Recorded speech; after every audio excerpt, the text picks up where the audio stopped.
Hi, everybody. It's the Higgledy podcast. The Higgledy podcast. Hell yeah! Look at that production value right there, ladies and gentlemen. Yeah, It's us. He's very expensive to hire. that's the child labour laws. Do we charge per button press or? I give him a baby bill every time. Oh damn! Spam that. It adds shit. up. How much are baby bells going for these days? Yeah, what's the current market value of baby bells? Like $1.99 for a multi-pack. And how much are candles going for these days? Depends, like a Yankee candle. Just a candle, like a cheap candle. You can probably get one for 99p. I'm just thinking maybe there's some sort of profiteering thing where you buy cheese and you get the cheese and you eat the cheese and then you get the wax and you make a candle and you make a profit. Maybe not a profit, but like when you take into account the enjoyment you got out of the cheese and then the money you make off the candle, maybe it's a spiritual maybe you get profit. A unique scent from it. A cheesy scent. Charge more for it. Essence of childhood. Yeah, hell yeah. It's not a bad idea, buddy. And you just put it on a podcast. Now everyone's going to hear it. Well, I don't have the drive to do that, man. I'm going to give you guys a heads up right off the bat, by the way. This has got potential to be the sloppiest episode yet if you two don't keep it together, because I am currently sitting at around about 30 to 31 hours awake. Well, the thing is, I strive to derail these sorts of things, so Tom is really going to have to keep us together. It's the heavy episode to carry. I'm literally going to force every single tangent possible. It's going to be the most incoherent thing, and Pete's just going to have to accept it. To quote the worst character in Star Wars, because that's probably what we're going to be talking about, the entire thing, we're doomed. Oh, get out of here with your fucking C-3PO propaganda. Well, the C-3PO hate, my guy. Yeah. I fucking hate him. Like, why? C-3PO, or any droid for that matter with legs, is a special boy who deserves to be protected. I will agree that droids with legs are special, but C-3PO, he will get no sympathy from me. Droids I cannot with legs are stand okay, him. except for the ones that are meant to have legs. You know, I met very briefly R2-D2 once. I'm forgetting the actor's name, but the actor who portrayed R2-D2 in the original trilogy, I briefly met him. Nice. Yeah. Did he beep and also boop? No, he was at a convention and he was doing a panel or whatever. And he arrived at the convention just as we were leaving because my friend's parents were picking us up. And all I remember of him is recognizing it was him. Again, completely blanking on his name. He was being pushed in a wheelchair because he's quite elderly. I think he might have unfortunately passed away now, but he was incredibly elderly. And the women pushing his wheelchair were in very skimpy outfits. Like a fucking rock star. So hell yeah. Yeah. Yeah. That's my memory of R2-D2. That's a good one. I can picture the actual R2-D2 appreciating that too. So, Yeah. Should we get straight into it? Let's go straight into it. Book of Boba Fett. Spoilers? We diving in? Yeah, spoilers. The spoilery spoilers. First of all, let's just give a rating. Okay, I don't think we've give a rating talked of the that episode first. Yeah. Yeah, I don't think we've really talked that much about it. I know I've talked a lot with Alex. Alex isn't actually on this podcast today. No. So I don't really know how you two would be vibing with this, although I can probably guess. So I am in the sense of I'll give it a 5 out of 10. Okay. As in pure mediocre. Okay. It had things I liked, and it had things I don't like, and the more I think about it, the more I find I don't like. So that score might go down. I'm not sure. Interesting. Callum? I mean, I don't know. I'd probably say a 6. Okay. Like, while there was stuff that was strange to say the least, that were like, the decisions that were made were strange, I still enjoyed it. Like, I'm not gonna say that series was just like a thing of being like, oh, I still enjoyed watching it. I didn't feel like my time was wasted. So sorry, just to specify, is your 6 for the show or your 6 for that episode? Or both? For that episode. Also, I'm apparently bleeding from my finger. Don't know how that happened. That episode, I don't know, I'd give it a 5. Okay. But like the series itself, I'd give it a 6. I definitely preferred the series to the episode, let's just put it that way. What would you give the episode? I'd probably give the episode a 6.5, which is the highest of the lot of us. But I think, funnily enough, Tommy, I've had the inverse effect that you had, or suspect you'll have, which is that I think I've come to terms with it more and kind of accepted more of the decisions post the episode coming out. Off the back of it, I probably would have rated it around about a 5, but as time has gone on, there's definitely stuff I don't like, but I've come to terms with it, I guess. Okay. Should we actually talk about what happened then? Yes. Let's do that. What did happen? Well, the episode starts, I think, with them discovering the cantina has been blown up, and a very kind of weirdly, or not weirdly, but not particularly well executed narration by Fennec Shand talking about the situation, which Ming-Na Wen is, I think, a superb actress, and I do think Fennec Shand is a cool character. She has been slopped with quite a lot of exposition dumps this entire show, because I'm rewatching it currently with my mum. We got to episode 4 last week, so we'll be finished next week.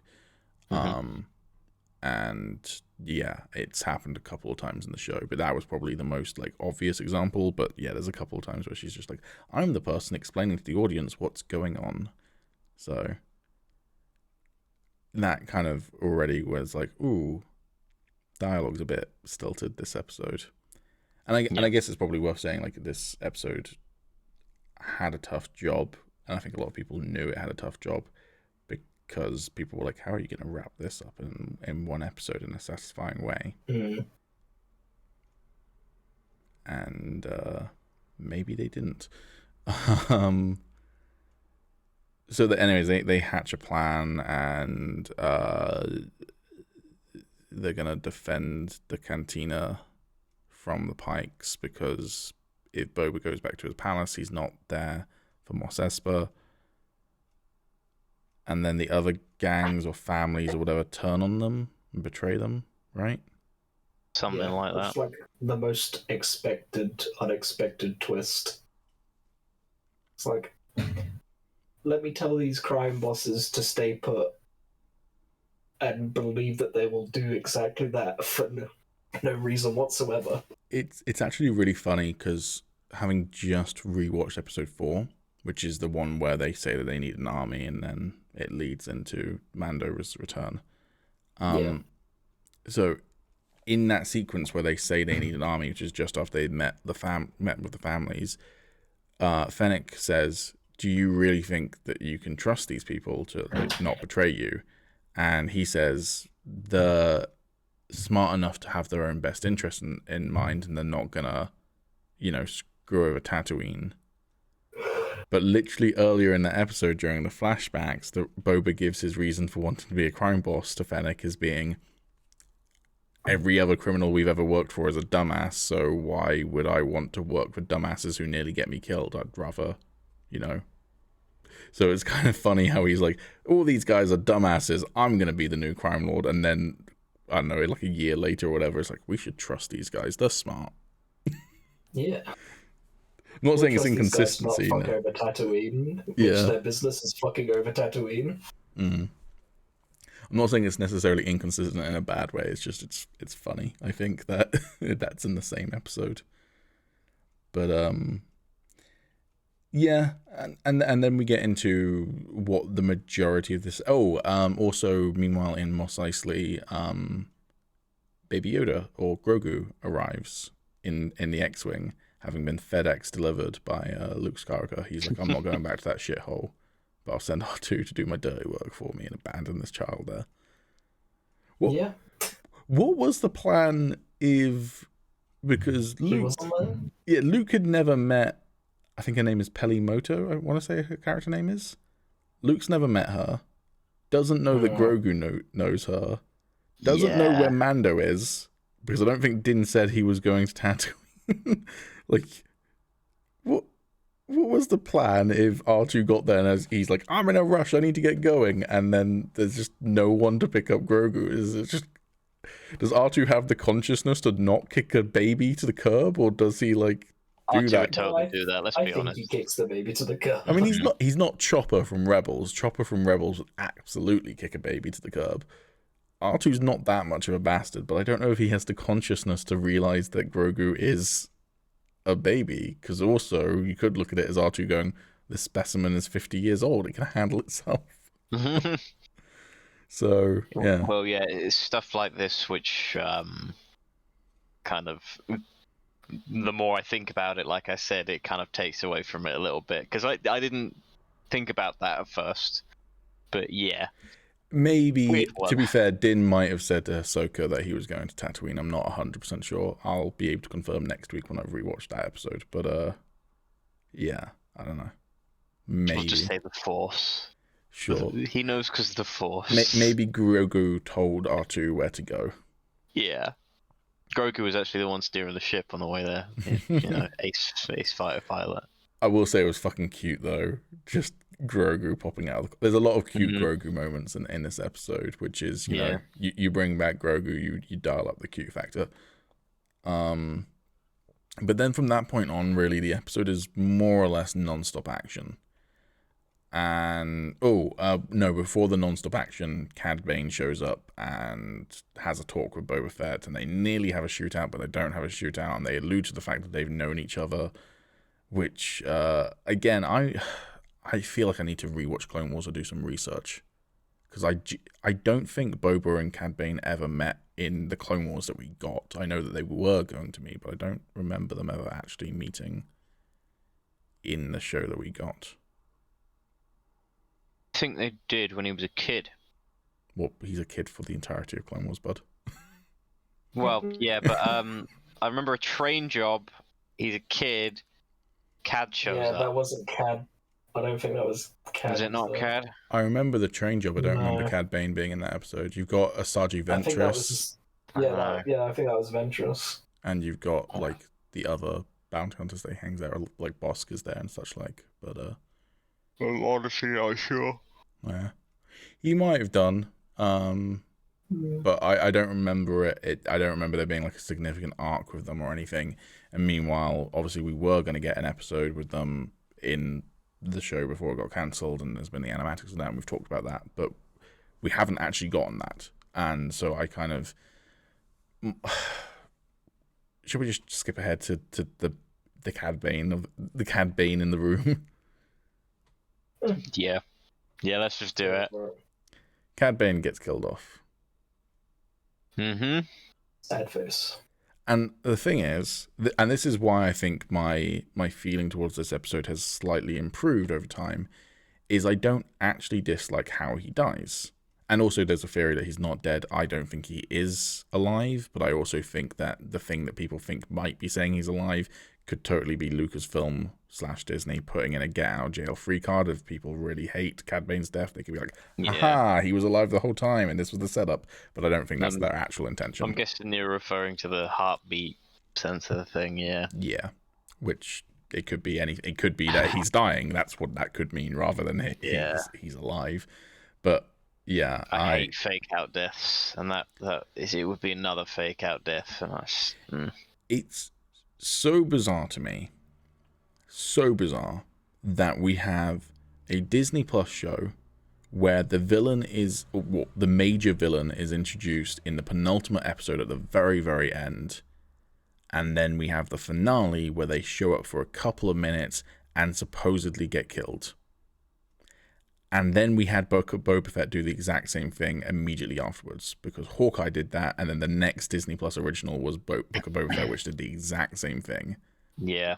That's weird to me. Now, I'm 100% convinced that Kingpin is alive. I'm not 100% convinced at all that Cad Bane is alive. Nah. Like, they could do it, but I don't think that's the intention.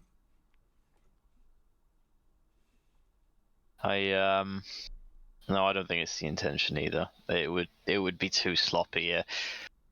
I mean, you have to remind me. Is it Cobb? The Cobb Freetown. Yeah. His. I don't want to say fake out death because he was quite obviously not dead. Let's be honest. That's okay because you can easily see. Yeah, there wasn't really a fatal shot. Cad's. It's such a stretch to say he's alive. And it would really annoy me if they brought him back. But at the same time, I'm annoyed they did it. Because, like you said, he was there for an episode. I think where I come down on it is I like his death. I like how they executed that scene. The thing that is fundamentally missing from that, and this is then the entire problem with this show for me, is the wasted potential of it. Because that's a good death. You've got a good intro to the character in the previous episode.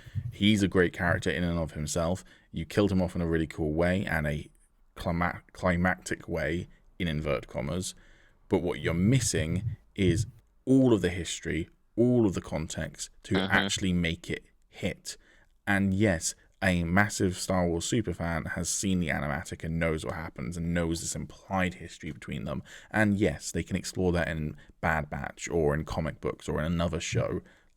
Cool.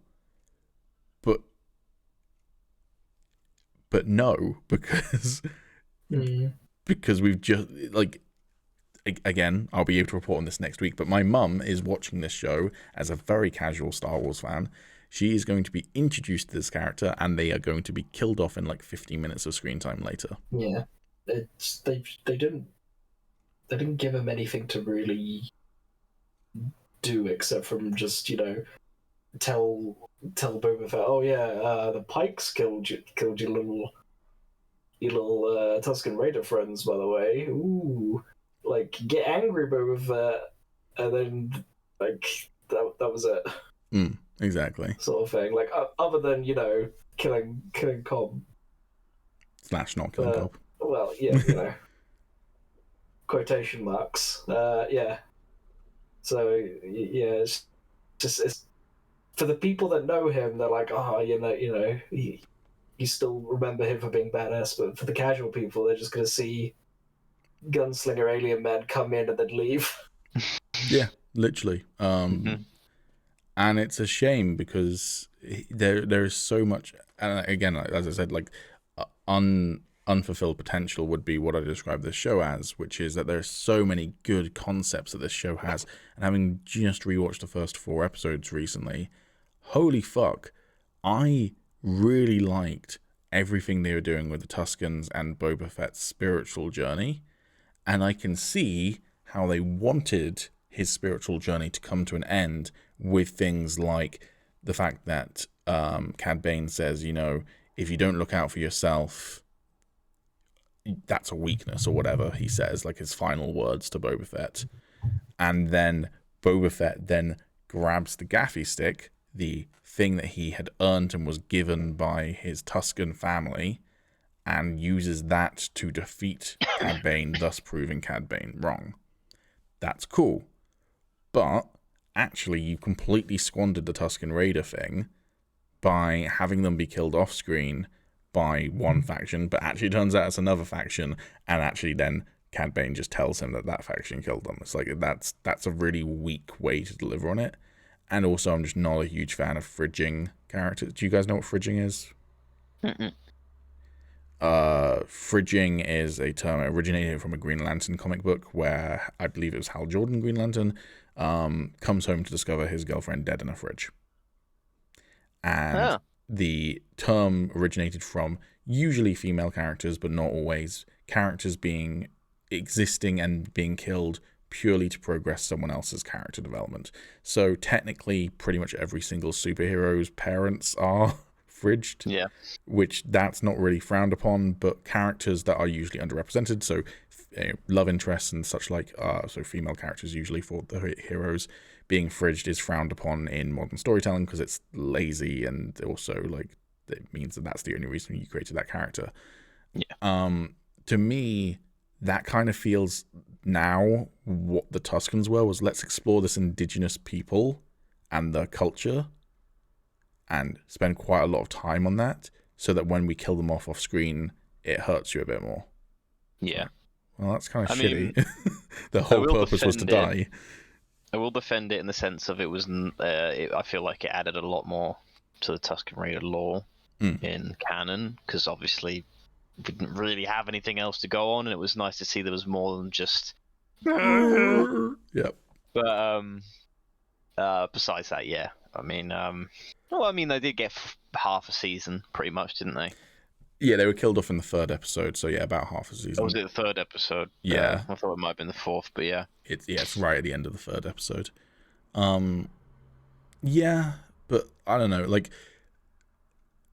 I think something that could have gone a long way for helping the show is if either female Tusken who was teaching Boba Fett how to fight, or child Tusken who kind of, became attached to Boba Fett, if one of them had somehow survived and showed up during the finale, yeah, it might be a bit trite to do that, but like I feel like at least then it's not fully fridging. And then also particularly if it's the child, you have a really cool opportunity to develop this really interesting character, which is a Tusken without the clan, and it doesn't have to be Boba Fett taking them under his wing, because then that could be too close to the Mando and Grogu story. But just like, I think that's a cool concept to have a lone Tusken. Like, that's a cool character and fits into the silent mask trope that the spin-off shows currently are a big fan of. But I don't know, yeah. So I see what they were trying to do with the Cad Bane stuff, but we needed that history actually on screen. And it's, even if they do it retroactively, which I hope they do, I hope they explore more of Cad Bane and Boba Fett's history in other material. That's all cool, but it doesn't. Even if they fully expand on that, it doesn't take away from the fact they kind of squandered the opportunity there. And a lot of people said, "Why is help the case that Book of Boba Fett is just made for itself?" Yeah, and it. A lot of people said, "Why is this show 7 episodes when 2 of them are not Boba Fett related at all?" I like the thing is, I like stuff in every single episode we got. Like, if you look back at the last 7 weeks of Star Wars content, there is stuff to love every single week, which is really cool. Like, that's a good era of Star Wars to be in, when you can be like, hey, we got 7 weeks, nearly 2 months of just cool Star Wars content every single week. But at the same time, it sucks that the narrative wasn't in a satisfying, neat bow. And if I could, I would swap out one of the 2 Mando-centric episodes, or add an extra episode on that explored a younger Boba Fett, bring Daniel Logan in to play younger Boba Fett, and explore his history with Cad Bane. Maybe intro Cad Bane much earlier in the season, have him shoot Cobb Vanth, tell him to stay away from the Pike's business. Then we know, because that's the other thing, having rewatched the early episodes, what the fuck is the point with the twins? No idea. So, other than they give him a Rancor. Well, yeah, but the Rancor could have just been in Jabba's palace, though, couldn't it? Could have. Bib Fortuna could have gotten another Rancor at some point. Or it literally could have been that he was just gifted them by the twins. Yeah. And not have them appear. But like, if you think about the thread of the first couple of episodes in the present day storytelling, you've got Boba Fett's almost assassinated. He's told it's the mayor. The mayor then tells him that actually he should go and talk to the Cantina lady. Cantina lady says, "Oh no, it was someone else. Oh, what's that drumming outside? Oh, the twins are here." Twins tell him to fuck off Tatooine. He gets attacked by Black Chrysanthemum. There we go, Black Chrysanthemum. And then he manages to defeat Black Chrysanthemum. And then the twins are like, actually, you know what? We're cool. We're going to fuck off. And now the Pikes are the enemies. And it's like, well, why do we bother with all of that? Just jump straight to the pikes of the enemies and intro Cad Bane. Like, fine with the little bit of who is the bad guy, but it just seemed like it twist and turned multiple times for no reason other than to fill a new like, the thing is, the first episode is one enemy, second episode is another enemy, third episode is another enemy, and then they introduce the pikes, and it's like, okay, fine. Yeah, I mean, it definitely works better when all the characters are on the table, but they weren't, so it felt very shoot in. Yeah, and they you know, what they could have done very easily, I think, is if the pikes had been introduced fairly early on, maybe by around about episode 2, then have Boba Fett say, we need allies, or Fennec say, we need allies, and Boba Fett go, okay, well, Din told me about this town not too far from here. The people might help us. And then he sends Fennec out to go see Freetown or whatever. And you don't have to remove Din from the storyline, but like, you could very easily remove him by doing this, or have asked Din to go and visit them on Boba Fett's behalf, and, you know, just jump straight to that. And then have Cad Bane show up and shoot Cobb Vanth very early in the season, and we're like, oh shit, Cad Bane's here, what the fuck, this is bigger than we thought. And then potentially, you know, have a flashback episode featuring them. But yeah,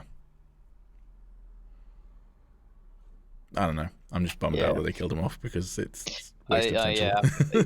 That's the worst part for me. But at the same time, like, would it have been satisfying if they both just got on, like, if neither of them had died and they both managed to walk away? Would that have been satisfying, do you think? No. I don't know. Yeah. I think that it shouldn't have been time for them to have that duel. I don't know, it definitely wasn't the worst part for me. What was the worst part for you? The worst part? I don't know, some of the action when they were fighting the big robots was definitely not on par for what we've seen. Yeah, there's some really cool stuff. There's some really cool action in this episode as well. The Rancor stuff, Din and Boba fighting side by side. Din and Boba were cool. But I completely agree that the giant robots, giant droids, I think they've got a name, but I don't know it. They do have a name, yeah. They're like big droidicas, but yeah. The chase sequence involving them, I think the biggest problem I had with it is when everyone else, so all of Boba's allies except for Din, are running away from one of them, and it just keeps on shooting like 10 feet behind the stragglers in the back, and I'm like, you're a droid. Surely you can do the equations here and aim up a little bit so that you're not shooting the ground behind people and are actually shooting the people. Yeah. Like, no one... Did any of Boba's allies actually die in that episode, other than Cobb Vanth from the episode before, but he didn't die? I don't think anyone actually died. Not from the robot itself, the Gamorreans. I think. The Gamorreans died. Yeah. I don't even remember them dying, to be honest. They got pushed off a cliff. The only people that died were when the criminal syndicate, like, you know, ambushed, and then they killed like a few of his people. Yeah. But yeah, as soon as Freetown arrives, that's it. Everyone's just, not die. Also, and I fully accept the fact that these characters don't have the same knowledge as other characters, and also, it's like, it's dramatic to have Boba Fett shoot one with his missile and then it does nothing. Like, that's cool. I don't mind the fact that Boba Fett probably would know that the shields wouldn't be affected by the missile. It's a cool visual. I'm fine with it. But the whole time when they were showing up and they were really struggling with it, I was like, I remember that one episode in Clone Wars where they said that the easiest way to take care of a droideka is just to really slowly roll a thermal detonator through its shield, and because you roll it slowly, it goes through the shield, and then it's in the shield, and I was like, they probably got some grenades in them, I'll just do that.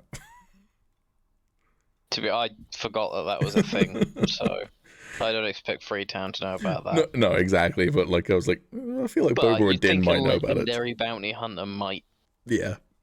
Yeah, maybe. So, but maybe the shields are upgraded or something. I don't know. I'm pretty sure just organic matter could go through those shields before, couldn't they? I don't think we've ever person seen anyone like rugby tackle a droideka, but I never assumed that they It's because it's couldn't. not really a smart thing to do. I know. I know we've Not with that seen attitude. just normal battle droids from the Clone Wars walk through them before. Yeah, but they're battle droids. You could easily argue that, they've got clearance or something to go through each of the shields or some shit like that. So, I don't know. There was definitely an episode of Clone Wars where there was like an EMP or something that didn't, or some sort of like awful bomb that didn't affect droids. So maybe. I don't know. But that was one of the shields was less an issue for me. It ultimately, good storytelling and good action should be introducing problems for your characters, and so the shields are fine because they serve that purpose of like, oh, how are they going to stop the shields now? And Din barely does it with the Darksaber. I can't even remember how he actually manages to in the end. I think it's because the Rancor. Oh, is the Rancor the one that deals with both shields? Okay. Yeah. Yeah. Fair enough. This is another issue for me. The Rancor. Like, I know what they were doing. Obviously, that he got to ride the Rancor like he wanted at the beginning of the season, but they never touched on it again, and then he's just there. Like, it's not been a lot of time. I mean, They had the one scene where he said he wants to ride it, and you don't see that Rancor since. Yeah, I wonder whether that's actually intentional though, to make you forget about it. Forget about it. Yeah, I know, but I don't like that. No, that's fair. I've never been a fan of that. And the other reason it annoys me is he has a perfectly good ship which could have done just as much damage, if not more. Yeah. I will say I loved the Rancor stuff just from like a dumb Star Wars action thing, and like I'm fine with that sort of element to the show. I just wish that the story was up to par, but at the same time, I will defend a little bit of the time passing thing, which is that Star Wars has and always has had a massive problem with how much time has passed between scene A and scene B. Yeah, timelines are very hard. Yeah, particularly with like it could have been a few days or it could have been a few weeks. Like you just don't know. Yeah, and the thing is with like hyperspace travel in particular, so much Star Wars media portrays hyperspace as being a thing you travel through, and it takes you time to get somewhere. And so much other Star Wars media is like hyperspace is teleportation. You get to where you're trying to get to instantly. So, with Din going to visit Luke, that could have been a couple of days in his ship, or it could have been a couple of seconds in his ship. Yeah, there's just no definitive answer. So. Yeah, and it's one of those things in Star Wars where you're like, who cares? Who cares that much about that sort of thing? But yeah. But yeah, no, I wasn't. There's some choppy editing in the action. I don't know. I agree with what you said, Calvin, where it's just like there's some stuff where actually no, the choppiest editing I noticed wasn't even in the action, although there is stuff in the action. It's there was a dialogue scene with Fennec, Boba, and Din early on in the episode where it just cuts 3 times unnecessarily, but with like very similar camera angles, and I was just like, why did you cut here?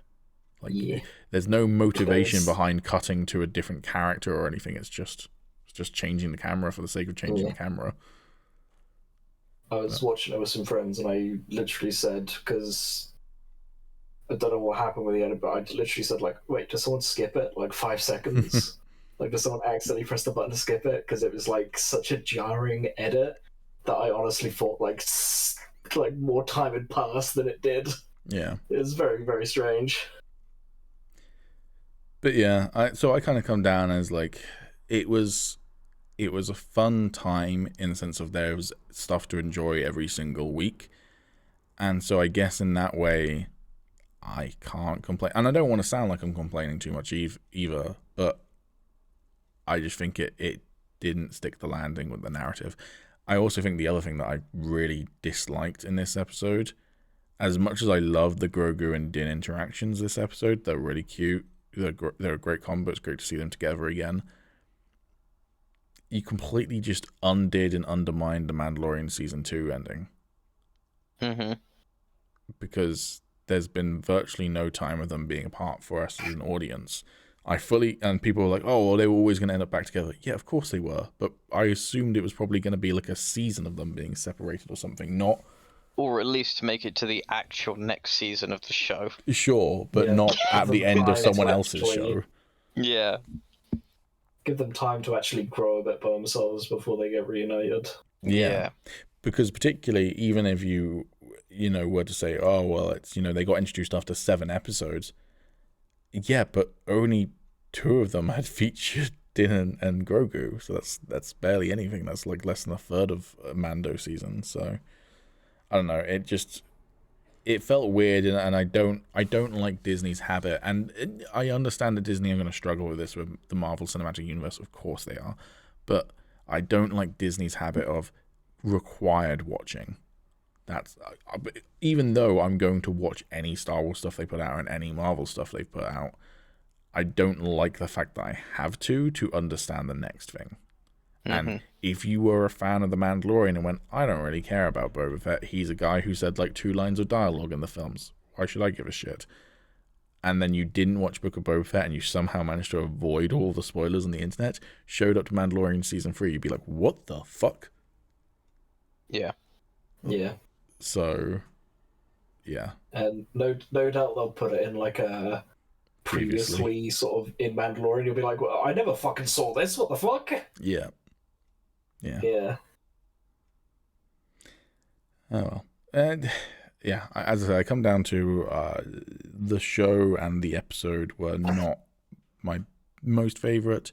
There was stuff that I really liked them putting down, whether that's Luke and Ahsoka and Din and Grogu stuff, or there's lots of cool stuff that they had with Boba Fett, but I just don't think they delivered on any of it in a way that I would call anywhere near as satisfying as the stuff they did in The Mandalorian. No. Funny enough, after watching this episode, I ended up watching part of season 1 of Mandalorian again, just so I'd get a better fix. Yeah.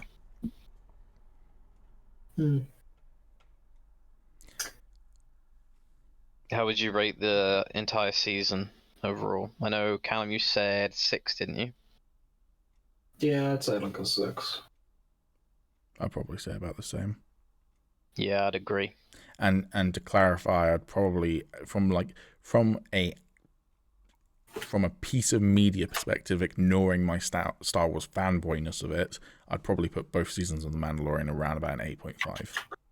So like I'm not putting those as 10s or anything. I thoroughly enjoy them, and it's definitely elevated. And same with Book of Boba Fett, it's definitely elevated by being like, oh shit, that's really fucking cool. I freaked the fuck out when the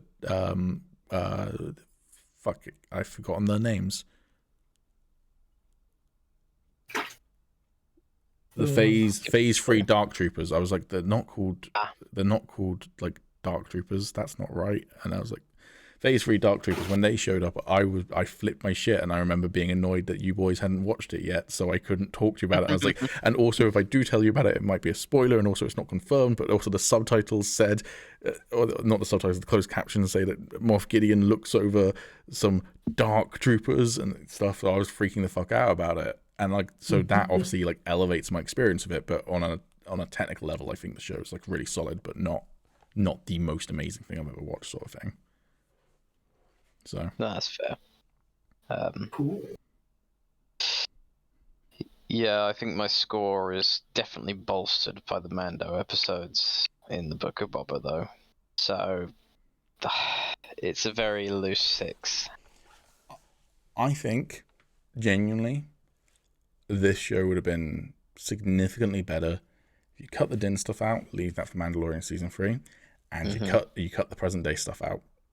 The present day stuff didn't do a whole lot for me. I completely agree. The character study that they were starting to do with Boba and the Tuskens, so interesting. The dream sequence he has when he gets his gaffy stick, where he swallows the lizard and goes on his trippy dream sequence where it doesn't swallow it goes up his nose, but he says he swallowed the lizard. Yeah, because he didn't know what the fuck just happened. That's fine. and it's kind of contrasting the imagery between Tatooine and Kamino. Also, really early on in the season, they made so many references to the fact that Tatooine used to be an ocean planet. Like, that sort of stuff, really fucking cool. If they had delved into that more and made it like a cool character study, and then bring him to take a little bit longer with it, and then bring him to the point where we re-meet him in Mandalorian season 2, I honestly would have preferred that. But well, but at the same time, the stuff we got, most of it was still cool, just not necessarily always great narratively.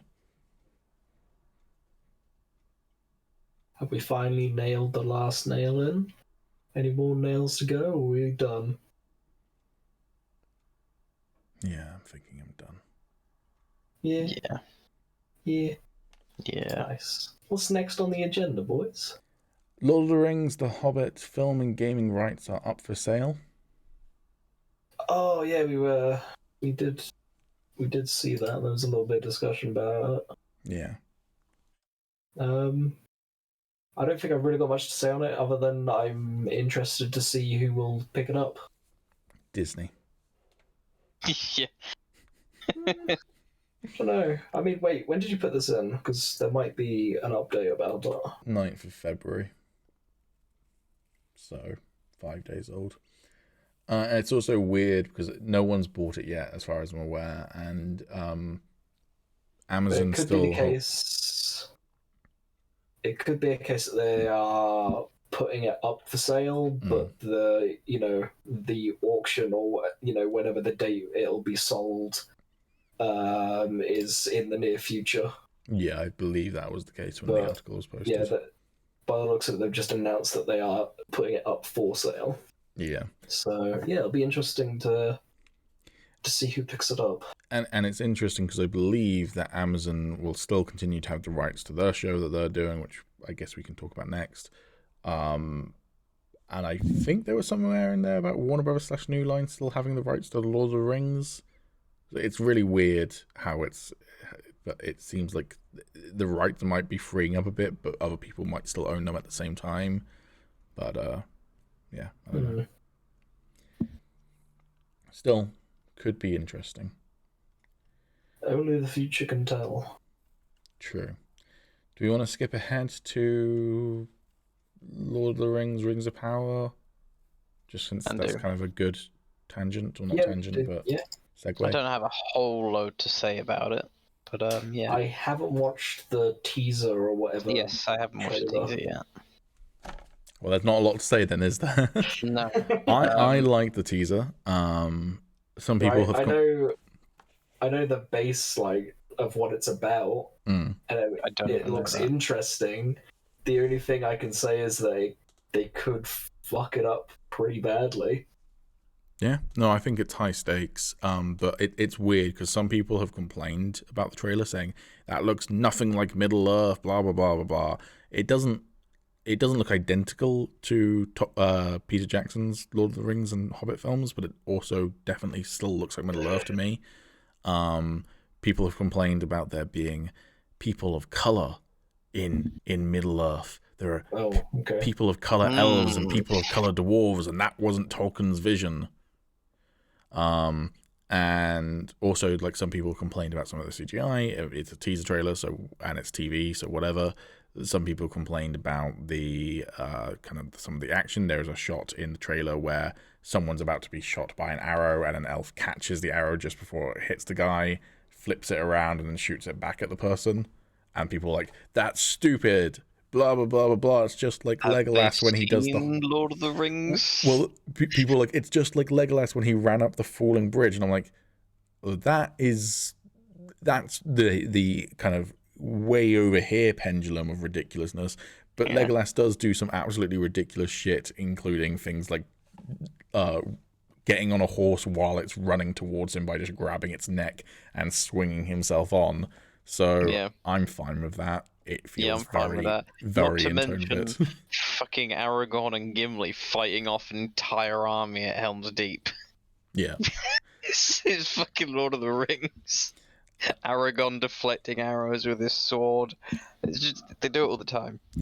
I think possibly the most valid complaint to the look of it is that people have said, oh, it doesn't look high fantasy enough. It looks more low fantasy, kind of closer to Game of Thrones or The Witcher. And I kind of get what they mean, where there's things like there's a certain etherealness to the elves in Peter Jackson's Lord of the Rings films, whereas in this they look like people with pointy ears.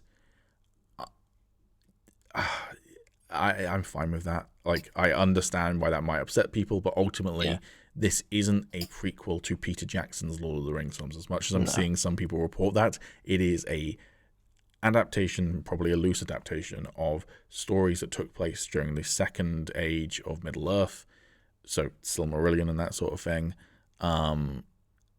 So it's its own adaptation from the source material, just like the films were. It's going to be different. Yeah, So. exactly.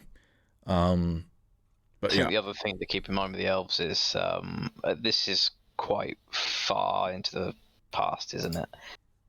Back in a time where elves were a lot more common, so they're gonna feel a bit more normalized because of that. Because obviously in the Lord of the Rings trilogy, they are very exotic and rare. Yeah, no, that's fair. Yeah. The weirdest thing, though, completely separate to the actual trailer. And I don't know if it will still be this when you look at it, but when I looked at it this morning, there was something very weird, which is that on the comments to this trailer, both on the international, the US channel, and the UK Amazon Prime channel, I would say probably in the region of 95% of comments are the exact same quote attributed to J.R.R. Tolkien in different languages. So some of it's in English, some of it's in Russian, some of it's in Spanish, which is, I'm going to paraphrase it because I don't remember exactly, but it's something like, evil cannot create anything new, it can only corrupt what is already there, or something like that. Which is attributed to J.R.R. Tolkien. I don't even know if that is a real Tolkien quote, because I'm not that big of a fucking nerd when it comes to the Tolkien books. I like Lord of the Rings as a story. I don't particularly like Tolkien's writing. So I don't know if that's a real quote to him. I'd assume it is.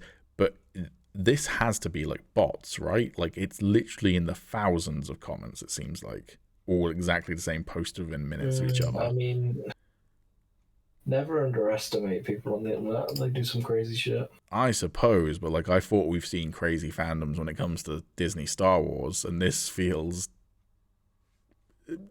if it's actually organized, it feels more organized, I guess. Maybe what we haven't realized is that Tolkien fans are the actual antichrist of fandoms. But it's weird. If you don't like the look of it, don't watch it. It doesn't ruin the films for you. It doesn't ruin the books for you. It's its own thing. If you don't enjoy it, don't watch it. Yeah. But yeah, I quite like what I saw. Next on the agenda, then.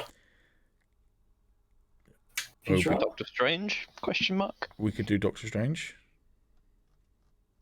Did you guys watch the trailer for that? Yes. Yes. Okay, so I guess we can talk about spoilers for this film, potentially. So I'm just going to say it right here. There's a new Doctor Strange trailer out there. If you haven't seen it yet, I would say that there is a pretty fucking major spoiler for something in this film. Mm-hmm. And if you don't want to know, look at the chapters down below, skip to the next topic, and don't watch the trailer. If you do want to know, keep watching. We're going to talk about it. Kind of wish it wasn't in the trailer, not going to lie. I think it would have been such a cool thing. I do as well, and I'm surprised it is based on what they managed to not show about the new Spider-Man film for years. True, but this is in a way very similar to Spider-Man showing up in the Civil War trailer, where it's like, I mean, that's cool, but leave it for the movie. Leave it for the movie and blow people's minds in the actual cinema. People were already going to go see this film. I'm also going to call out spoilers for a big point about it. Maybe, but I'm also going to say, for what I'm about to say, spoilers for Spider-Man No Way Home. And WandaVision, probably. And WandaVision, yeah. Spoilers for the entire MCU. Yeah, just... when in doubt. What was I going to say again? Yeah, I honestly would say it's closer to, obviously, Andrew Garfield and Tobey Maguire showing up, which they mostly kept secret. They tried. I mean, They tried. They kept it secret to the point that me going into the cinema, and I'm sure a lot of other people suspected, but they didn't know for certain. So when it happened, they were still kind of like, was 60% that they wouldn't show up. It's just But this is either another Ralph Boner situation, or this is a pretty fucking big deal. So why the fuck would you spoil it? Yeah. I don't know, it feels like a diversion in the sense of there's going to be more recognizable characters. Well, people have been analyzing. Scene. Yeah, people have been analyzing that scene, like zooming in and being like, "Oh, hold on, this thing and this silhouette." Should we just say what it is first of all? Because I feel we're dancing around about saying. Probably a good idea. There is a voice, almost certainly Patrick Stewart's voice. Like it sounds identical to Patrick Stewart's voice. Yeah. And then after he says his line, which is "Should we tell Strange the truth?" it cuts to a over-the-shoulder shot of a bald man's head looking at Strange. So Xavier. Bald man. Or Xavier or Patrick Stewart is playing Agent 47, and Agent 47 is joining the Marvel Cinematic Universe. Those are the only two options I can see. Or it's a bit of both, and it's Agent 47 pretending to be Professor X. Yeah. But yeah, I mean, that's fucking cool. And if they're bringing the X-Men over, that's fucking cool. Again, it could be a Ralph Boner situation where it's just a bald guy who happens to be very like in a place of power. And he's just like, "Hey, my name is Patrick." Yeah. I mean, it's cool. Like, assuming if it is Professor X being played by Patrick Stewart again, it's cool. But I'm also a little bit gutted about it as well, because his last act isn't going to be Logan anymore, and it's going to take away from that a little bit. Yeah, and he did say there is a very touching story about it, which is Hugh Jackman knew that Logan was going to be his final Wolverine film, but Patrick Stewart didn't know it was going to be his final Xavier film. And apparently, at some point during the film, he turned over. He was watching it at the premiere with Hugh Jackman. He turned over, and Hugh Jackman was like crying or tearing up or something. And Patrick Stewart apparently made the decision then and there that he wasn't going to reprise the role. Yeah. So yeah, I agree. It does kind of suck if he has just gone back on it. Maybe it implies that Hugh Jackman's decided, fuck it, I'll come play in the MCU sandbox. Yeah. But at the same time, I don't want that. Spoil that. They would not spoil that if that happened. Disney just slapped him in the face with a whole lot of money and was like, "Hey, you wanna come back?" Yeah. I mean, but that probably is what happened. Let's be honest. What, with Patrick Stewart or with Hugh Jackman? Patrick Stewart. I mean, at the same time, I feel like Patrick Stewart could see the potential storytelling for it and be convinced in the same way that, like, I imagine it probably was somewhat more than just slapping Tobey Maguire with money to get Tobey Maguire to show up as well. I imagine. Really? Honestly, I think Tobey Maguire is more on the money side. Andrew Garfield, I completely believe, because he wanted to play Spider-Man again. Well, that's the thing, is I think Andrew Garfield jumped at the chance, but I reckon Tobey Maguire probably needed some talking into. Yeah. And so I would feel probably the same. I don't think it's entirely the money by any means. I think he did genuinely. I mean, he played Boss Baby, and Boss Baby was a massive success. So He did indeed get bald. But maybe the bald character is Boss Baby, played by Tobey Maguire doing a Patrick Stewart impression. Okay, no, we're grasping at straws here, boys. Anyway, what else did we see in the trailer? So, well, first of all, it's probably worth mentioning, and this is not me knowing this. This is what I've seen on the internet, so I'm not an expert on this particular group. There is apparently a group in Marvel Comics called the Illuminati, which consists of a bunch of different characters, including Doctor Strange and Xavier, and other characters like Iron Man, Namor, Mr. Fantastic, and I want to say there's a couple of other ones. Obviously, the roster changes around a little bit, but so a lot of people are like, yo, this is the MCU Illuminati. Doctor Strange is getting initiated into it, and Xavier's the head of it. That totally makes sense from what we've seen. There are people who theorize that they've seen Mr. Fantastic in that trailer, because there is a person sitting to the left of the shot of a bunch of people sat at a table who has light glinting off of his chest in this sort of area where the Four would be on the original Fantastic Four costumes from the Fox movies. So that could be. also be Iron Man though.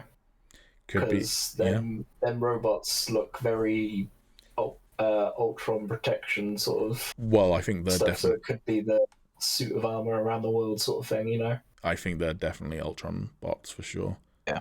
Yeah, but the good ones that were. Yeah. That, what if it went well, sort of thing. So I have a strong reason to believe that a Iron Man variant would be there. Do you think it's going to be Robert Downey Jr.? I don't think it'll be Robert Downey. No. Do you think audiences in the cinema will see him take his helmet off and go, "Oh my god, it's Robert Downey Jr." I will be pissed if Robert Downey Jr. is in this. Or No, if it's he Robert won't Downey be. Jr., Patrick Stewart, and Hugh Jackman sat next to each other.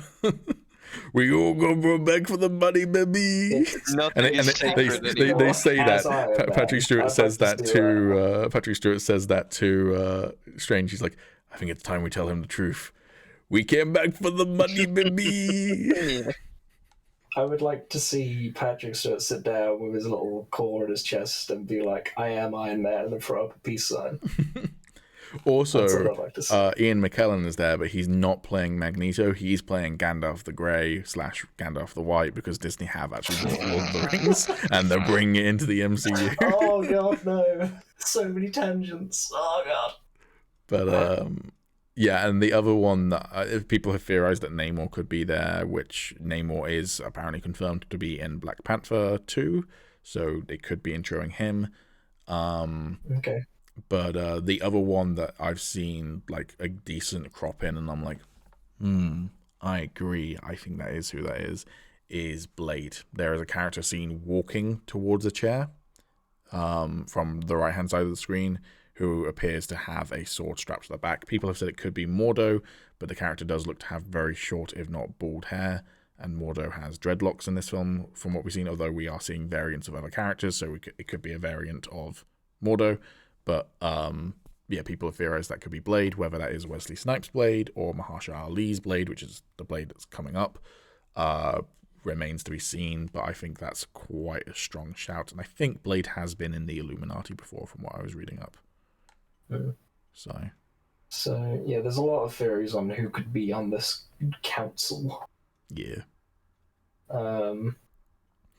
So yeah, that's pretty interesting. Yeah, very cool. I just wish that the Patrick Stewart thing had been left for the movie, especially if it had been something more like the shot of the silhouettes, and maybe just like turn up the exposure just a little bit, so there's a little bit more clues to it, and people will be like, "Ooh, that one guy in the middle's chair looks weird. Maybe it's got wheels," and then that sort of thing. But yeah. But there's some other cool stuff in the trailer. There's also a TV spot that they aired at the Super Bowl, which reveals some other stuff. First of all, some things that I caught off the bat. America Chavez, which I didn't know that she was showing up in this film. I knew that she was coming to the MCU in Miss Marvel's show, I believe, but I didn't know she was going to be in Doctor Strange 2. Fair enough. I don't know a lot about her, but I know of her. I believe she can do like dimension teleport stuff. Yeah, she's very dimension heavy stuff, so it kind of makes sense to bring her in. Yeah, with multiverses of madness in this. We see other versions of Doctor Strange. I think I counted 2 versions of human Doctor Strange, for want of a better term, and a zombie Doctor Strange. The zombie Doctor Strange might have only been in... No, I think he's in the main trailer as well. There's also what looks to be the zombie Scarlet Witch from the Marvel Zombies episode shows up, but that might only be in the TV spot. I'm not sure. Also, are we thinking Wanda might be a villain in this? I think it's... Anti-hero, probably. From the trailer, it kind of hints towards that she could be the more, antagonistic. I'm guessing you're referring to the line about it being unfair that she gets looked Yeah. differently to him for making a mistake, yeah. And like the line. Totally got a point. But I think the unfortunate thing is that if she is the villain of the film, or she ends up fighting Doctor Strange, there is no way that Doctor Strange wins that unless they fucking nerf Scarlet Witch. Yeah. She's probably one of, if not the most powerful character right now in the MCU, so... I don't know, it's probably going to be the sort of similar thing to Civil War, where, you know, they'll have disagreements, they'll fight. At an airport. But ultimately, yeah, at the airport, yeah. Very grey airport at that. I don't know, Wong will break his back or something. And then... Will he be breaking his back just to know her name? Yes, breaking... God damn it, brought that back. Oh, God. Yeah, anyway, and then... You know, by sort of like mid to late of it, she'll try and rectify the mistakes, and they'll work together. But I think it's going to be a very sort of like journey for her character, if you know what I mean. Yeah. It also looked like the nightmare that Strange was having involved America Chavez being like sacrificed or something.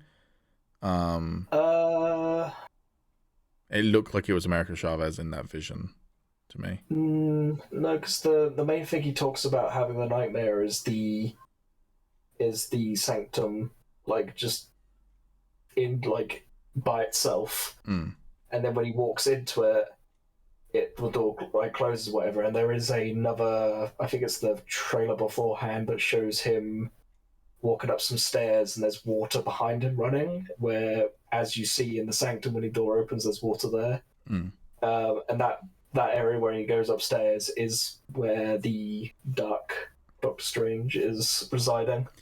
Yeah. So...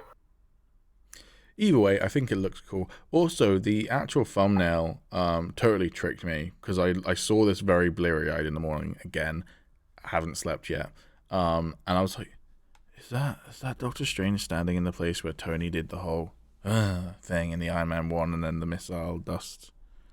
It's not the same place at all. But I was just like, oh, mountains, character standing and mountains behind them. It's the Iron Man place. So, yeah.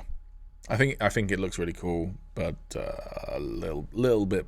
I think while some people are super fucking hyped about the X-Men tease, I'm like, oh, could have left that for cinema. I don't know. I definitely think it's going to be the case of it won't. I don't know. It's weird. They're like putting it in there to get hype, but that's not going to be like the only thing in it. You know, I mean, there's definitely going to be the other characters there. Yeah, I mean, that's the thing, right? Is that if it is that room full of other characters, that, you know, if it is Mr. Fantastic, if it is Blade, if there is a Tony Stark or whatever, then that's already going to blow people's minds without Patrick Stewart having to be there. So he's going to be icing on the cake. And it could also be a misdirect. Yeah. You know, weird misdirect though. Well, with it being a multiverse, they could easily just have it be he's a character called Charles Xavier who's incredibly smart but isn't a mutant or something. But I think if they don't commit and make him be a Charles Xavier mutant professor of the X-Men, doesn't have to be the one from the Fox movies, but if they don't have him be that, the backlash will be, oh, you've just done the Ralph Boner thing again. So yeah. Also, is Strange's cape different in this one? I think it got ripped like in Endgame, didn't it? I think it's like a blue patch that's like... Yeah. It's like been stitched up a bit. Poor guy. Something I noticed. Poor guy's gone through a lot. Yeah. Not Strange, the cape. Yeah, he's an amputee. Also, Strange's girlfriend, who I can't remember the name of, showed up in this trailer. I don't remember seeing her in the first trailer. And with there being Dark Strange, Evil Strange, I reckon that's going to cause some problems. Also, I'm 100% convinced now that I was like, oh, maybe it's not the Evil Strange from What If and just a different Evil Strange. Although I was like, that might squander like storytelling potential because you could have already had him established, but at the same time, I'm not 100% convinced that it's going to be crossed over with Zombie Scarlet Witch. I'm pretty convinced it's going to be. Pretty sure it's there's What If crossovers. Yeah. Hope so, at least. Which means we could get a live action. Ooh, that I forgot to fucking say. That's another thing. In the poster for the film, which is like Strange coming through some shattered glass, in the All reflection, the characters and the reflections, yeah. yeah, in the reflection of one of the shards I saw is Captain Britain's shield or Captain Carter's shield. So with the really? Union Jack on it. Yeah. There is That's also cool. Deadpool. Is there? Yeah, he's like doing a little shush. He's not, is he? I'm pretty sure he is. It looks like him. At the same time, though, these could just be teasers of it's a multiverse without any of them actually showing up in the film. So, Yeah. yeah. Interesting. I think this film looks nuts. I love Sam Raimi. It's really cool to see him come back. It's Danny Elfman scoring it as well, which is like, that's awesome. But yeah. Hopefully there's other crazy shit that happens in the film that blows my mind so that the Patrick Stewart thing's not squandered. Yeah. Mm. But, Not looking like much of a horror film, though. I don't know, I got more of a horror vibe this time than More the horror last one. than most films. Yeah. Well, any film in the MCU, but I still wouldn't call it a horror film like they labelled it when they announced it. Yeah, I mean, we've seen... I think his character's name is like Yos-Sagoth or something from the comics. It's a Lovecraftian monster, but he's not called that anymore because of some weird legal rights, so he's now called something else. But he's the tentacle monster that showed up in What If. We saw him in the first trailer. We've seen undead and like weird ghoulish looking characters and what have you. So it has potential, but at the same time, yeah, it's not, the trailer is not presenting it like a horror film in the sense that there's no like tension being driven up or jump scares or anything, but maybe that's... I'm always down for more horror themes. Yeah. Instead of actual horror. Well, I think sometimes things go too hard on the horror and they forget like the actual sort of like theme or vibe of horror. Well, I'm also of the opinion that horror as a genre is always going to struggle with the fact that it's horror as a genre. And what I mean by that is if you know that you're watching something which is a horror, you go in mentally prepared to watch a horror. Versus, and this is maybe a better example for video games, if you're playing a video game that then has a horror element to it, a horror level or what have you, but you didn't know that going in, that's more scary to me. Oh, excuse me, yeah. But yeah. Anyways, why is Strange having to clean all of this up? Why is Wong's the Sorcerer Supreme? It should be Wong's job. Yeah, he is, but I think he's the one that made the spell, but he doesn't fucking remember, so, you know. Yeah. You reckon Wong's going to die? I reckon one's going to die, and I reckon... Ned's going to take over as the new Sorcerer Supreme. Yeah. I reckon Strange is going to become Sorcerer Supreme again, and I reckon that's exactly why Wanda says, why is it when you mess up? Well, I think that was because they enter another part of the multiverse, another universe or whatever, where there's a giant statue to Strange. Yeah. Yeah. But I reckon that he would also have been made Sorcerer Supreme, and that's why she's saying it as well. I mean, I reckon he will become Sorcerer Supreme. I just don't think that line's necessarily tethered to that. That might be like the very end of the movie. He becomes Sorcerer Supreme. That's just my little tiny... Well, if you're wrong, then you have to play all the Borderlands games with us. No. We can all point and laugh and be ha ha. No. Also, you see that Minotaur sorcerer? You see that boy? I'm rooting for that lad. I didn't see a Minotaur sorcerer, but I'm cool with a Minotaur sorcerer. You don't see that? Bro, I'm gonna have to get an image. Dude, I watched this trailer at 2 a.m. on my fucking phone. Leave me alone, man. He was great. I'm rooting for that lad. I hope he becomes Sorcerer Supreme. Is he a rootin' tootin' bull boy? I was gonna go cowboy, but then I changed it to bull. He's a pretty bull man. Bullshit. Oh, what Plays else have we Limp got to Bizkit talk on about? my iPhone. Refuses to elaborate further.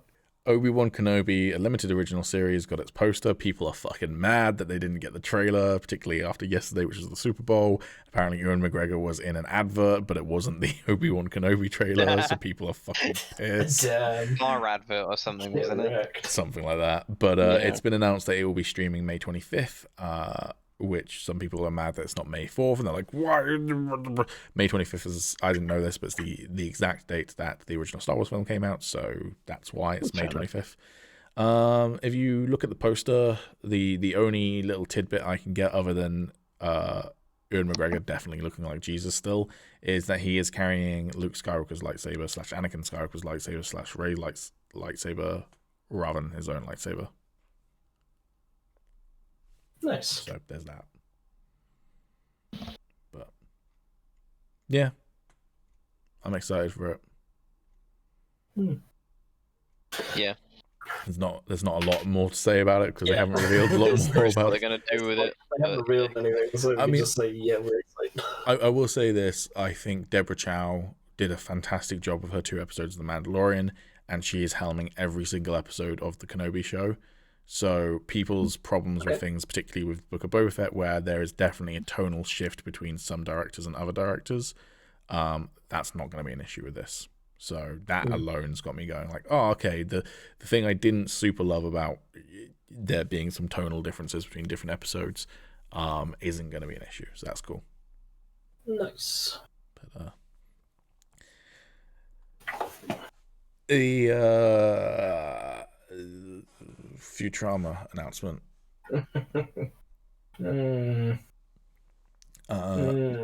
So John DiMaggio, who voices foul-mouthed robot Bender among half a dozen characters, is not returning from the revival. The role is currently being recast ahead of the first table read on Monday, which is now today. So yeah, they're bringing back Futurama for Hulu as a revival season. And since Alex isn't here, I'll read what Alex reacted to that with, which is, what the fuck? Just don't bother. If DiMaggio doesn't return, then I won't watch. Rather, Bender just wasn't in it rather than recasting. How do you have Futurama without Bender? It's pretty fair assumption. It's also kind of hilarious that Hulu's thumbnail for the article or the announcement or whatever is of Bender holding a flag saying "We're back, baby." Yeah. But have they got? Is it everyone but him? All the main cast except for him, and supposedly it's to do with he wanted more money, and they said no. Then the rest of the cast said yes. Then he said he wanted more money, and they said, well, we can't pay you more than the rest of the cast, and we're not going to pay the rest of the cast more because they've already said yes. So apparently the negotiations hit like a stalemate at that point.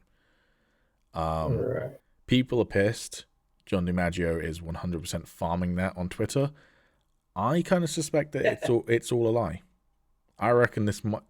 I'm not 100% convinced, but I reckon it could be just a marketing ploy. Yeah. Making me not want to watch it though, so it's not very good marketing. But if they bring him back, would you then watch it? If they bring him back, yeah, exactly. So they will suddenly announce, "Oh, we came to a deal with Mr. DiMaggio." Time, you sheep. I'm scared to watch it Sheep, because you're a sheep. It was it ended fine. It ended perfectly. I can't remember the actual end for the show. It ended in a loop. Okay. Fry and Leela.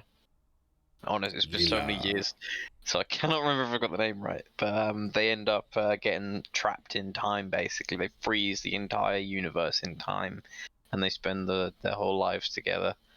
They grow old, and then right as they do, they end up going through a wormhole, and they do the whole show again.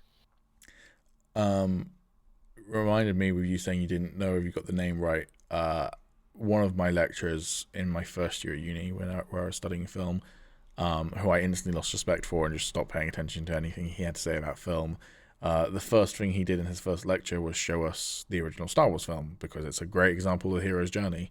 But during his bit of seminar before showing us the film, he kept on talking about the film and its context within cinema and everything, and he kept on calling her Princess Leela. And I was like, Princess Leela. You don't even have to be a Star Wars fan to know it's Leia. Come on, like, what the fuck? Yeah. Anyways. Film expert. But yeah, I don't know. I reckon he's going to be in it. I also think that the reason why I suspect that it's a marketing ploy is, why would you bother announcing whether he is or isn't in it if you're doing a table read on Monday. Like, that's making it, like, that little bit of detail. I'm like, what? Why is that relevant? Like, I don't know. It's just weird.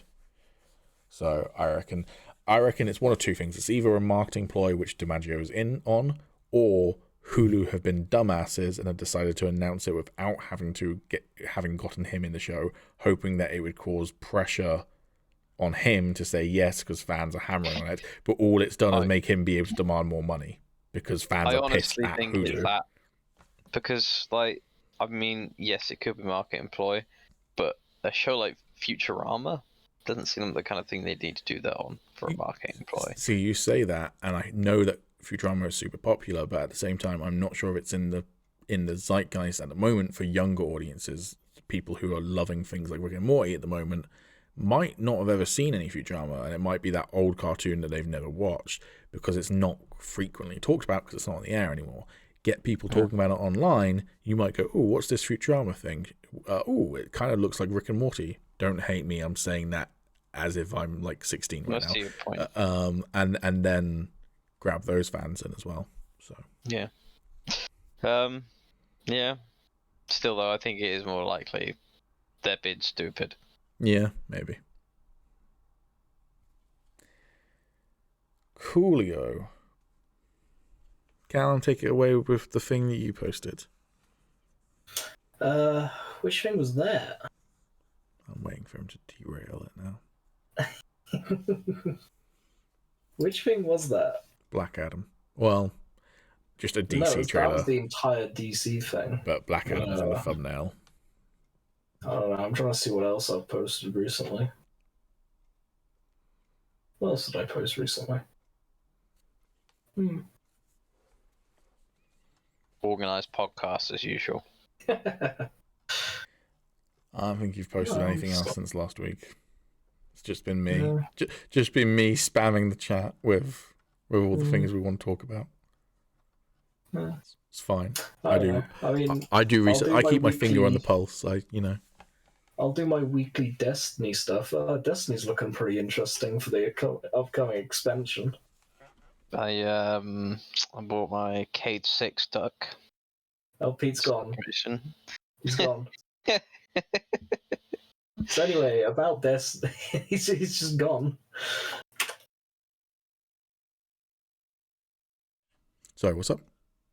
I was just saying Destiny looks pretty good. This the new expansion coming up. Nice. Talking about new expansions. It's not worth talking about today other than mentioning it in passing, but there's going to be a new cinematic trailer for SWTOR's Legacy of the Sith expansion dropping tomorrow. Yeah, that'll be good. I literally was saying the other week, I was like, it's cool that they put out a trailer for this, but I wish there was a cinematic trailer because I fucking love those. We're getting one, baby. Yeah, we are. That'll be good. Very good. Anyway, yeah, the DC official trailer, which show about 5 seconds five films in like a minute trailer. Yeah. So I think the one that they show the most, I'd say, is Black Adam. Mainly for the fact that they show a lot of extra characters that are going to be in it. Atom Smasher. Hawkman. Hawkman. Yeah, it's Hawkman, okay. Hawkman and Dr. Fate. Dr. Fate, which is Pierce Brosnan.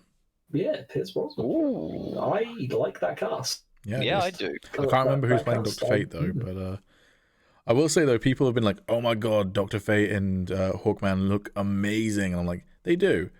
But they've kind of looked that good in TV shows for a while. Like, they haven't looked bad in any of the TV shows they've appeared in recently. I loved Dr. Fate in, he was in Smallville, wasn't he? Mm-hmm. Yeah, I thought that helmet was brilliant. Yeah, so, like, yeah, they look cool. They absolutely do. But I like how people, like, it's the coolest thing. Like, I've never seen them look this cool. Like, it's fine. They've looked fine. Like, it's not really a hard costume to fuck up. No, it's not an easy costume. You know what I'm trying to say. Yeah, I mean. But they show a little bit of the Flash as well. He has special visors that go over his eyes for when he's got to go fast. I mean, that does make sense. Bugs in his eyes and stuff. Yeah. It doesn't have one for his mouth though. No mouth shield, just an eye shield. Well, he's always needing to eat, isn't he? True. He needs that protein. And there was a little They bit really of show Batman in anything there, extra but I for don't Batman. remember anything of it really. And then there's a brief It's- shot of Aquaman. Yeah, there's some shots that I believe are for Aquaman.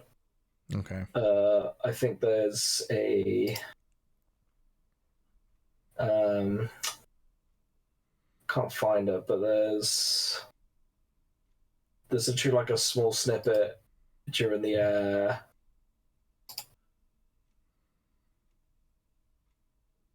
where is it? Yeah, it's like a lady on a ship, and I can't really tell where the suit is. Lady on a ship. That doesn't sound Aquaman at all. I know, but it kind of look like a submarine, maybe. How would they get somebody to cover Toto? I don't again? know. It's strange. It looks like a set piece that doesn't fit any of the films that it's showing. Guarantee it's Batman. It's when he leaves Gotham to go hit on the Russian ballet dancers. Sure, okay, but I'm saying that the color grading is not Batman material. Does it look sunny and warm? I don't know. It's something that's gone over my head, and yeah, so I don't know. Well, the trailer itself looks alright. Yeah. We got some films coming out, but as with all DC films, you don't know until they're out. Not true. I'm decreeing this right now. Okay. The Batman is going to be the best Batman film I've ever seen. Yeah, I'll agree. I'm putting my money where, if it. I know that I shouldn't go in with high hopes because that you're always setting yourself up for failure there, but I'm fully expecting it to beat The Dark Knight for me. Okay. But I'm so hyped for Robert Pattinson. Rob Pattinson. It's Rob Pattinson, is it? Okay. Okay. Anyway, That's stolen from Mr. Sunday Movies. A much better podcast than us. I swear you steal something from Mr. Sunday Movies every single week. Not every single week, but he is a better podcast than us. You should go and subscribe and like and favourite Mr. Sunday Movies' stuff. And yeah, tell subscribe to their him you Patreon. came from here because he'll know what that is. Yeah, Yeah, we're actually this week we're sponsored by Mr. Sunday Movies and BigSandwich.co. Oh, hell It's like yeah. their own private Patreon service. It's definitely not a It's pyramid Pay scheme. them enough money for them to say, "Hey, we will sponsor you." Yeah, We won't exactly. shout you out or anything. We'll just say we sponsor you. Yeah. If anything, we're shouting them out on our much inferior, less viewed podcast. Oh yeah. One of our 3 subscribers might actually not be subscribed to Mr. Sunday Movies, so we're doing him a solid. We are doing him a service. Mm-hmm. 1 in every 3 subscribers of our channel is not subscribed to Mr. Sunday Movies. And then Empire Online, I don't know if they were the people to announce it, but either way, apparently if you go on Netflix at the moment and try and watch any of the Netflix Marvel shows, you'll get a notification saying that these shows will no longer be on Netflix from the end of March, I believe, or beginning of March, sometime Really? in March. Yeah, they're coming off of their platform. Now, there is no word as to where these shows are going. I have suspicions. I'm sure other people have suspicions. But Hulu. possibly. Disney owns a majority share in Hulu. But I reckon it's probably more likely to be Disney Plus. But Yeah. Apple TV. Apple TV. Absolutely. It's actually, they're going to be uploaded on MySpace as like 3 minute, Oh, shit, 3 minute MySpace? That's statuses. But obviously the thing that goes with that is why. It could be something with the contract, but I don't think I've ever seen a Netflix original come off of Netflix. So unless there was something weird in the contract where not only did they lose the rights to make stuff with those characters if they stopped making them, but they lost the right to air them. I was going to say one, but Now, what they're actually going to do is they're going to take it off Netflix, and they're going to take all of the frames from all of the shows and sell each frame individually as an NFT. oh god, cease for your words, but I've just given somebody an idea. Shit. Delete that. Cut. cease for your words. Cut.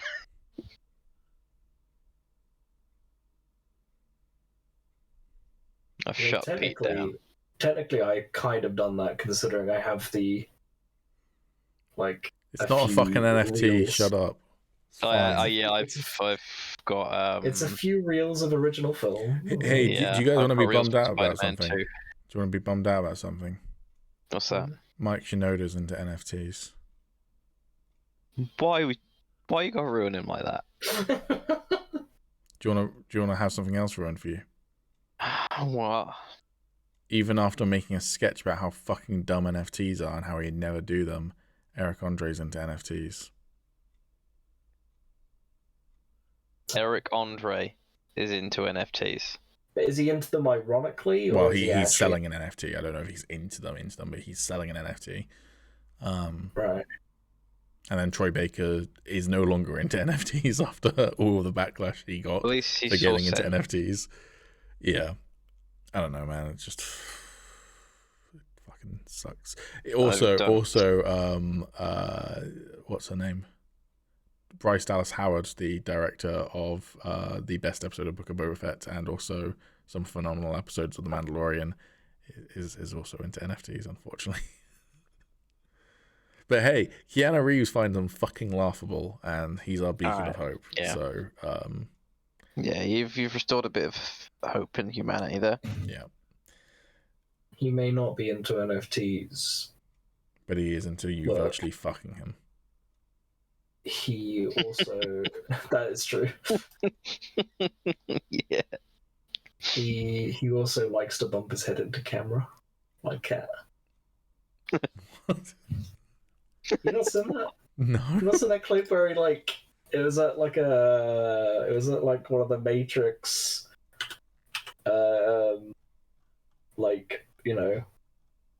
grand opening things or what have you, and then there's your premiere or something, and he's there's a cameraman sitting there with the video camera recording the thing live, what have you, and then Hold on, which Matrix film was this? I don't fucking know. I'm just trying to work out why they were shooting on video at a premiere for a film. Shut up. Anyway, yeah, and then it's just literally a clip of him slowly walking up to the guy, and then he just puts his head into the camera, just for no reason. Fair The enough. man's adorable. Marvel's Moon Knight big game TV spot. What? Marvel Studios Moon Knight big game TV spot. Haven't seen it. Callum? More of the usual. I think I watched it, but they show off some potential gadgets. They show off some potential supernatural powers. It's very short.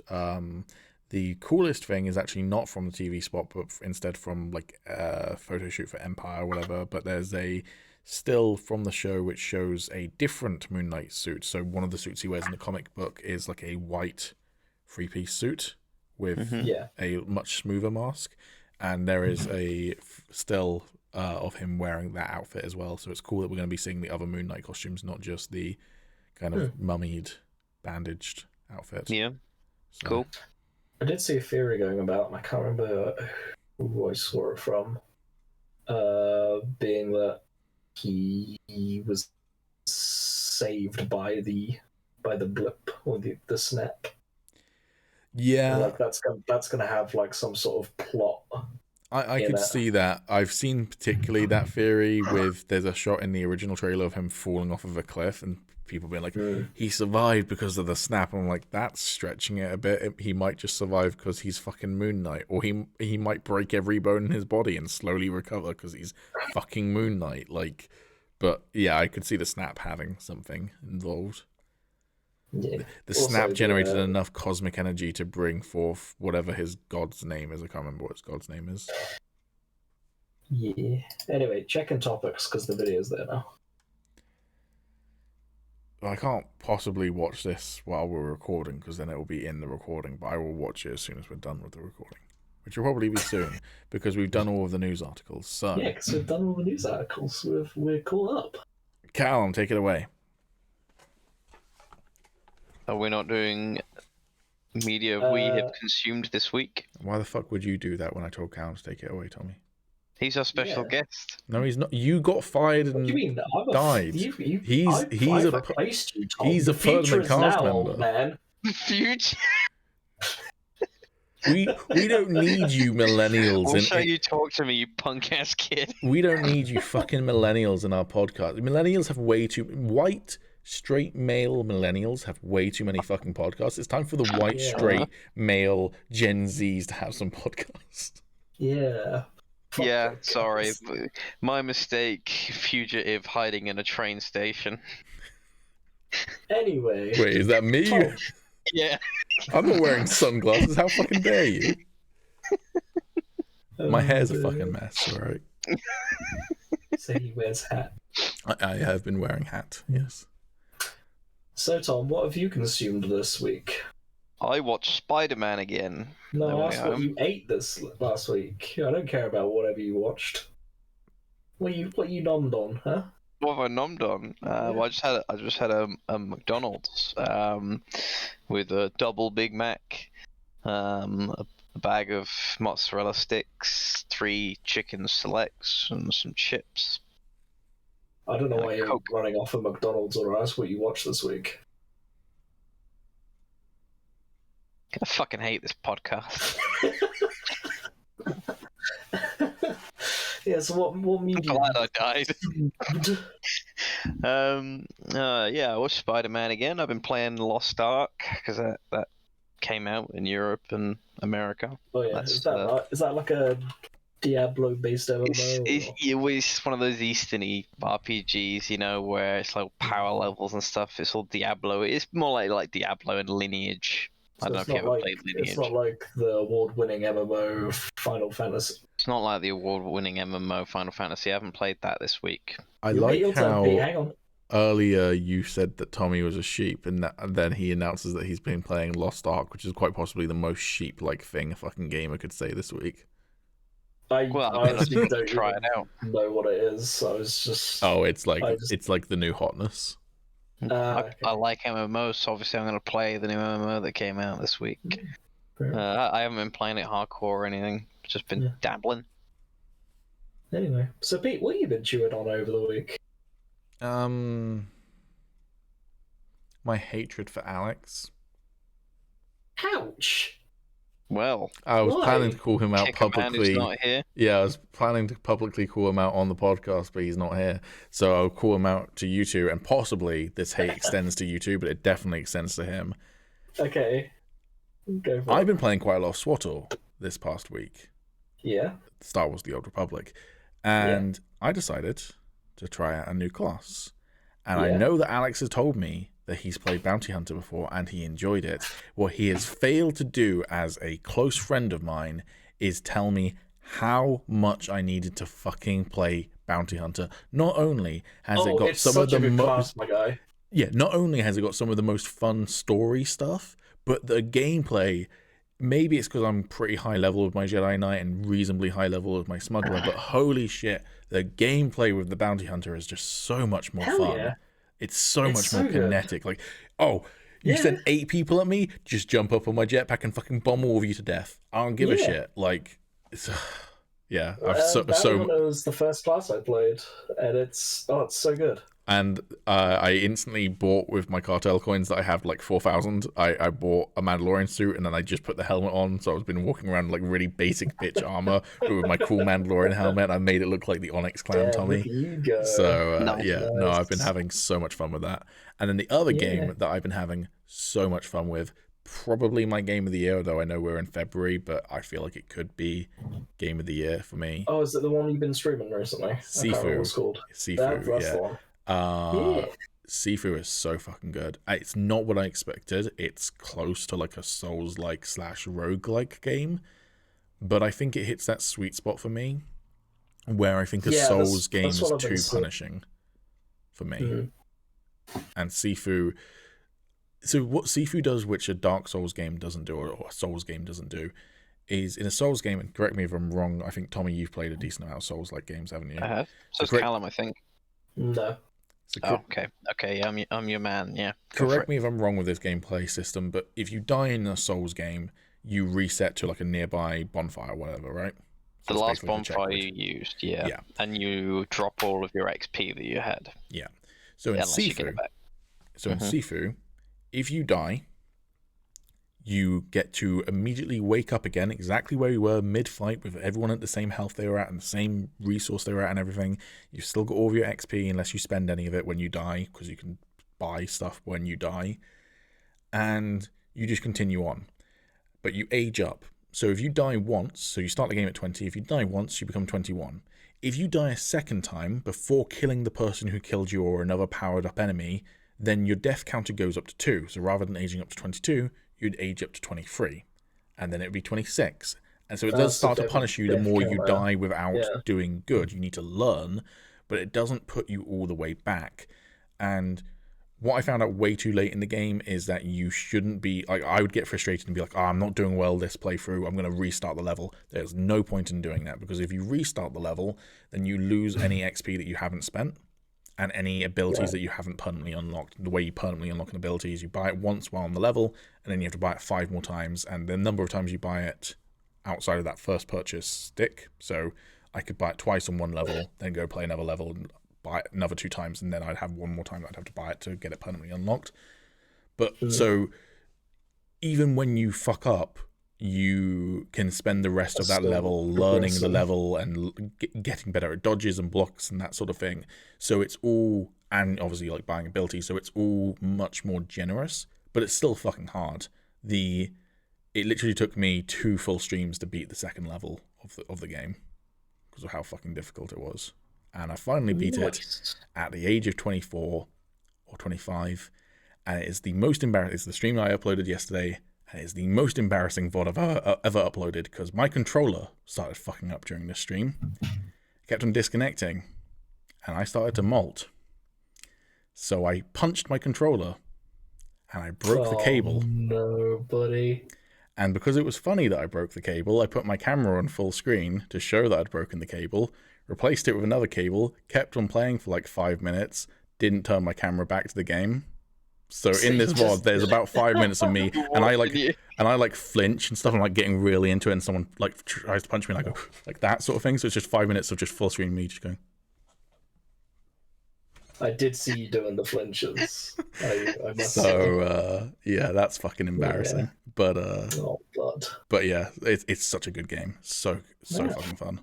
You'd say it was a hearty meal. Yes, I would. Yeah.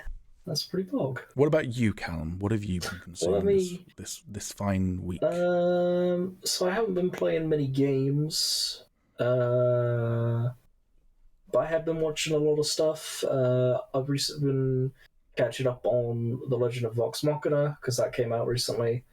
I would definitely say very, very good D&D based series. I say it's very good in the sense of you can tell it came from like a D&D background. Like it keeps these components in it, and it's nice. I like it. It's very good. How many Book of Boba Fett's out of a Mandalorian would you say it is? I would say it is at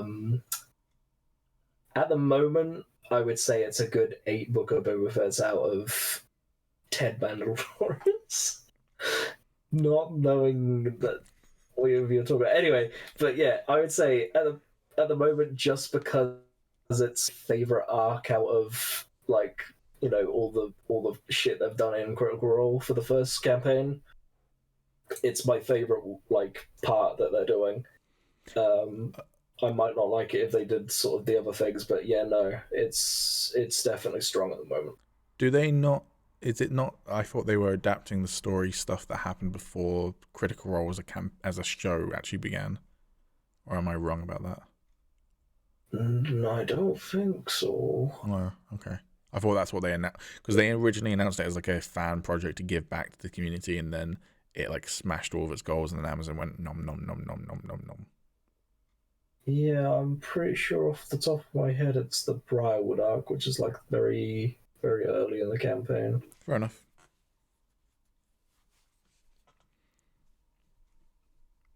To be honest, I only watched half of the start of it. Like, I'm not into Critical Role itself. I know, the base stuff of the characters and some of the backgrounds.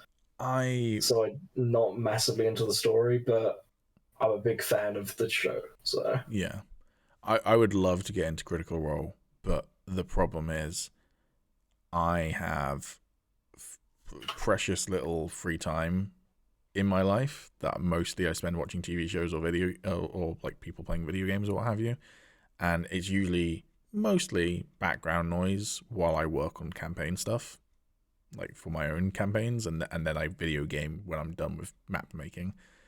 And I feel like with Critical Role, I've tried it multiple times, but it's 4 hours of content that you need to pay reasonable attention to follow it, I feel like.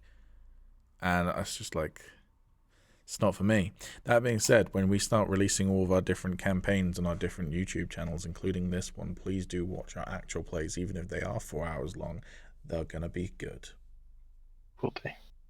So you just said that you They will be. didn't like it, and then we were like, but for anyone wanting to watch our ones, do it. Because they're going to be fun. I've had a good idea for the Piston Cup. Hang on, no.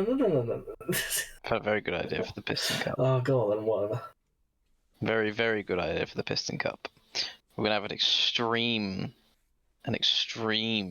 Piston Cup. Whoa, the Extreme Piston where Cup? it's a time trial face-off, except I haven't planned out the details yet because I haven't actually test played the game to see how we'd make it work. But there would be punishments while you're doing the time trial. So Alex would need to have somebody there, and I would need to have somebody there. But say if you hit a wall, for example, while in the race, somebody picks a card with a bad thing to do to the person who's currently doing the time trial, like a slap on the back of the head or something. I've got a better idea. If you hit into like the wall or something, the guy that's there giving the punishments to Alex just fucking picks him up and throws him out the window. Yeah, well, this is exactly what I mean. Immersive gameplay. Stuff like that. If you hit the wall, you get pissed on. You're making this a lot harder to set up just so you can't play Borderlands. It's fun though, isn't it? I just want to point out that I'm the editor for the podcast, and so like I edit the podcast, and so sometimes I hear stuff that we say in the podcast and I remember it, which you guys might not because you just rattle it off randomly, and pretty sure it was last week that Alex and Tommy agreed that they were going to sit down and actually do the Piston Cup over the past week, and they still haven't fucking done it. So, well, it's because I haven't moved flat yet. Yeah. I missed the part where that's my problem. That's what I'm waiting for. I missed the part where that's my problem. Yeah.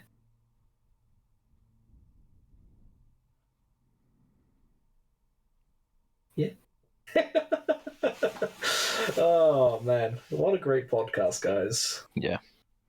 I legitimately could feel myself falling asleep about 20 minutes ago, and I've rallied, but I was close.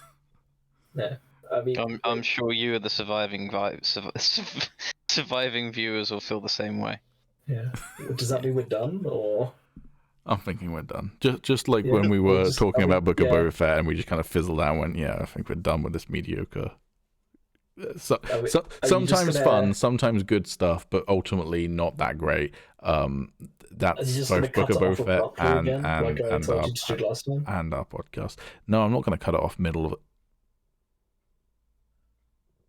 See, now I'm going to leave it like that because then it's even more awkward.